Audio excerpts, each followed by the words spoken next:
purpose of the 5-Minute Leadership Podcast is to help leaders solve their leadership shortages. Today, I have my good friend who is the youngest 74-year-old that I've ever been around. He travels the world, and I hope that when I'm 64, I still have the energy that my friend has at 74. Pastor Sam, welcome to the podcast, and I really appreciate your leadership. Thank you very much, Pastor Steve. It's a great honor. And Sam, my guess is that in your years of leadership, you've faced at least one, maybe 1,000 challenges. And so what is maybe one of the larger challenges you've faced as a leader, and what did you learn from it, and what could we learn from that? I believe that God gives everybody a dream in the ministry. It's keeping that dream alive while you're dealing with the issues that happen in life as well as in ministry. And you look at Joseph's life, as soon as he had that dream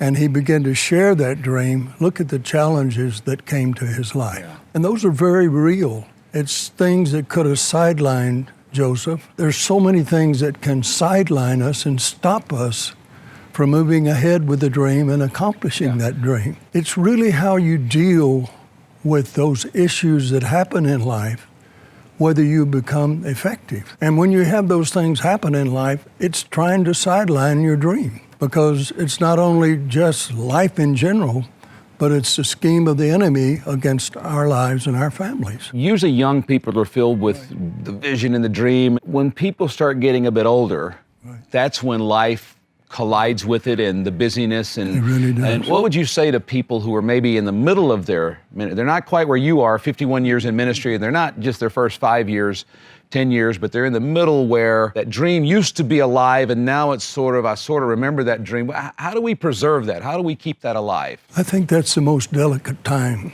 Pastor Steve, because it's when you've been in ministry for a period of time. You can do ministry, you know all of these things. And that's the critical point where it comes back to raw passion to do and to fulfill the will of God. And if that's not there, you're going to find something else to do and get sidelined. Yeah. The loss of a child, the loss of parents, loss of this, those kind of things happen in life. Dealing with your own failures in ministry, those are things that are very real, that can cause you to hide your gift in the ground and go do something else. There are people, all different levels of leaders watching this podcast who are at different levels with the dream. But I want to pray for a moment for those who the dream is just a faint memory now. Right. Could we just pray for a minute for those that God would revive that dream? Lord, I just thank you for today for the dream you put in people's lives. And I ask you to stir that dream up as Joseph was down in that prison after a period of time when he could not see clearly that the dream could be filled.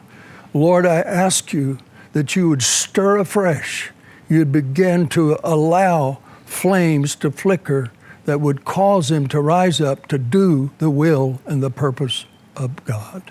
Amen. And Steve, one of the things that I wanted to share, in those issues, it's what you become, not what you do.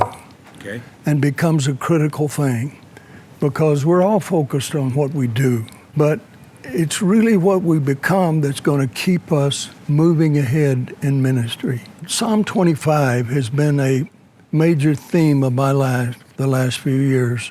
Unto you, O Lord, do I lift up my soul. And ultimately, it's going to be my connection with God is where that flame's going to keep being stirred up.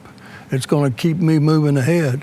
It's going to keep me loving God and loving people. And that's what it's all about. And Sam, I appreciate that about you and Nancy both. Mm-hmm. As long as I've known you, you have been focused on Jesus and on a relationship with Him. You do ministry, you do leadership, but it all gets back to Him, and I so appreciate that about both of you. Thank you. And for those of you, wherever you are in leadership, I'm believing with you that the dream that God has given you, the calling, the purpose, the vision, that dream would not be lost. You would not somehow deviate from that, but that this will help you keep that dream alive and well and keep the passion for the dream God's called you to.